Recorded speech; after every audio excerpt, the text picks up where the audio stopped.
What's up everybody? Welcome back to the channel. We're taking this used 2008 CRF450 and we're turning it into an HRC Works Edition replica.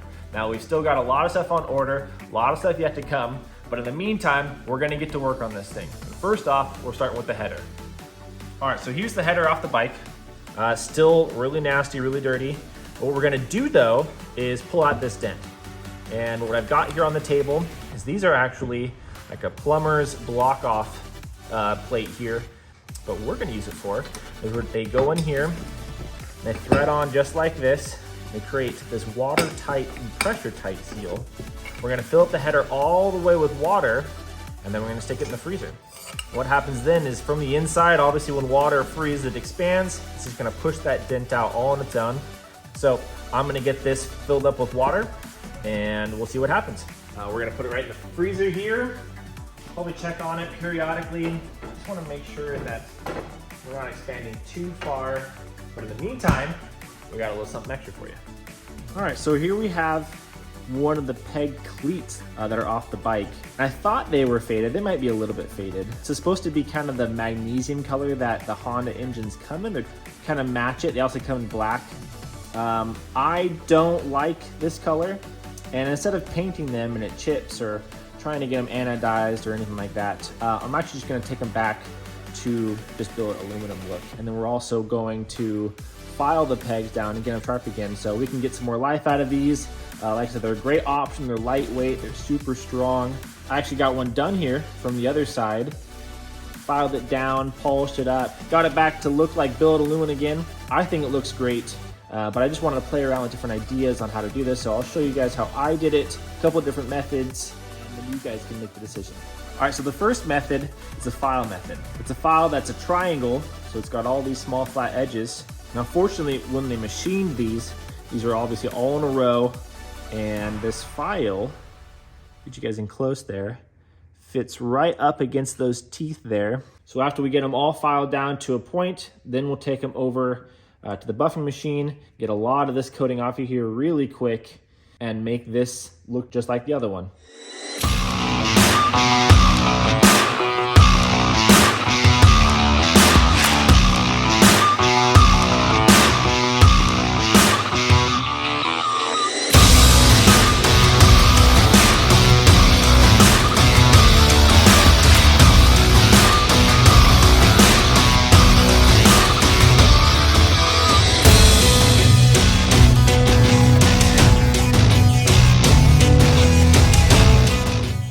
All right, so here we've got a Dremel.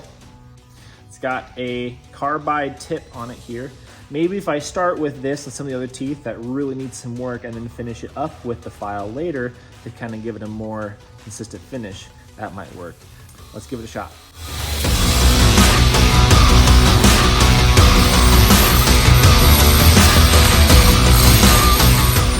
All right, so here's what that did. That's what we're looking at there. You can kind of see the tooth right there in the middle. Really hogged out a lot of material. Maybe if you had some really bad pegs or something, maybe you can bring them back that way.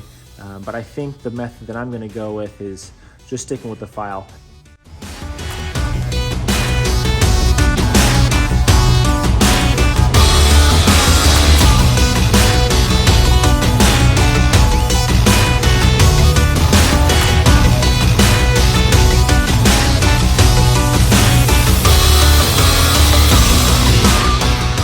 So as you saw there, we did use the Dremel at the end just to clean up the edges and clean up the middle here, just to get some more of that anodizing off. I think that looks awesome. Really turned out good. Should definitely give a lot of bite onto a motocross boot. I'm just gonna hog out these inside holes here to get rid of some of that anodizing.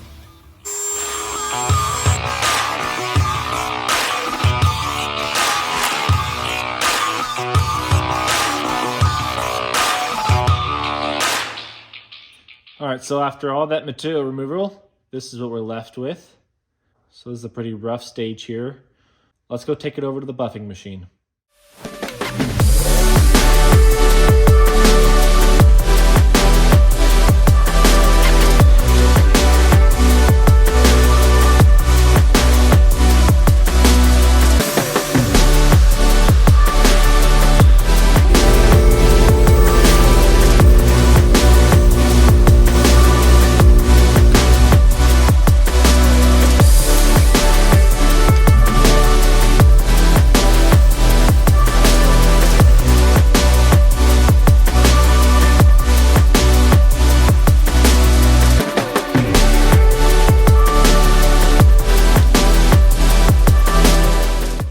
let's see if we can't get anything for what's inside here.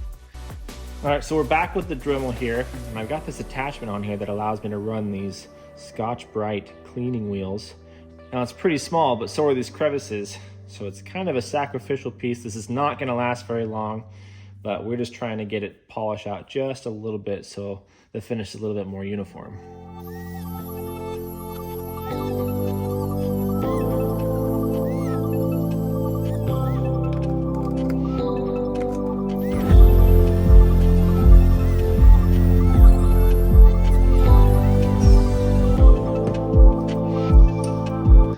Well, it's not perfect, but that is so many steps above what it was. I love the finished product. I love how sharp they are. Here's it side by side with the other one. I think it actually turned out pretty uniform. Let's go put it back on the bike.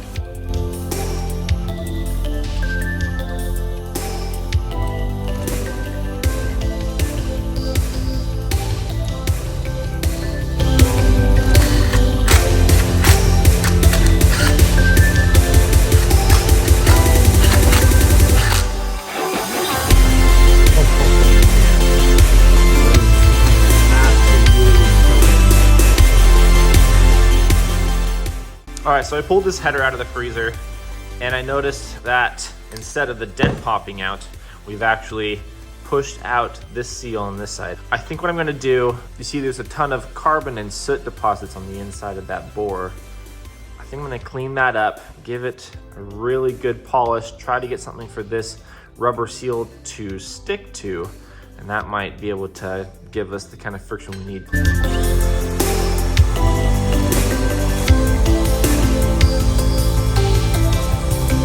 So in case you're wondering, all the abrasives that I'm using in this video, they're from primemx.com.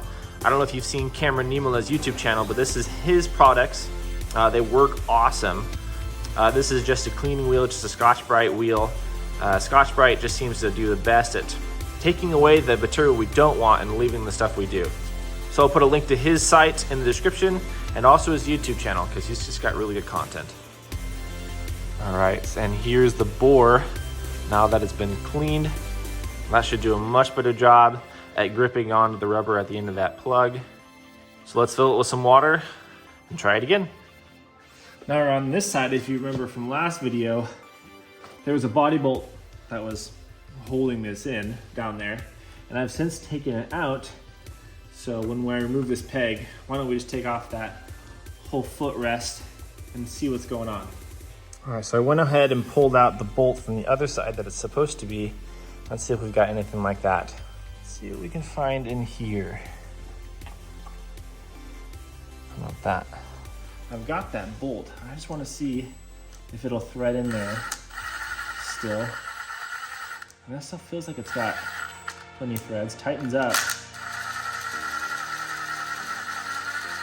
Yeah, I just wonder if that other bolt was just the wrong thread type, or maybe even just wasn't long enough.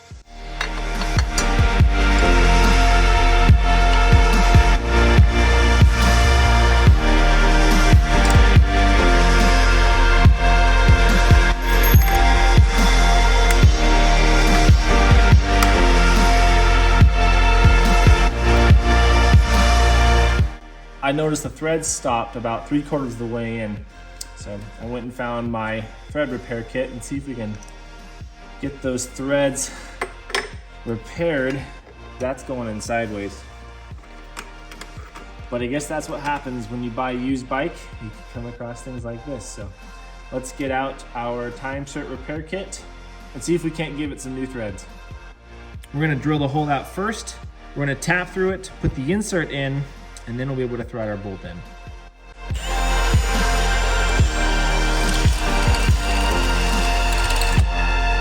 Now we're going to countersink.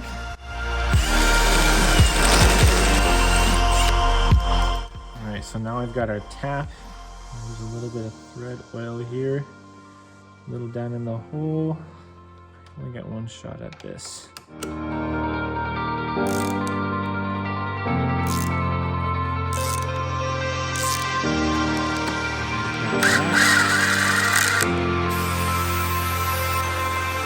All right, so last but not least, we've got our insert with some red Loctite on there. Turn her on down in. Snug her down. And our tool should release and come right back up with us. All right, well, we knew something was wrong. We ended up getting a new bolt anyway with some new seals, just in case it was the bolt, but we're gonna go ahead and put the old ones back on right after we put on these foot pegs. That way we can wrap it up for the night.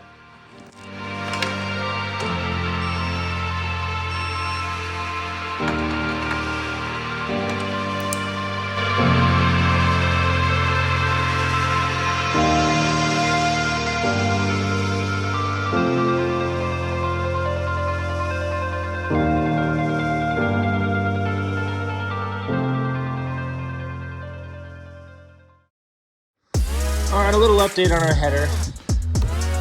I'm stumped, at least for right now. This kept backing out no matter how hard I tightened it in there.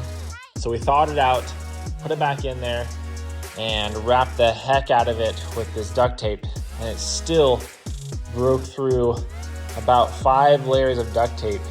So I'm gonna go back to Home Depot. I'm gonna try and look at some different stuff. If anybody has any ideas, feel free to leave a comment. I'm open to some suggestions.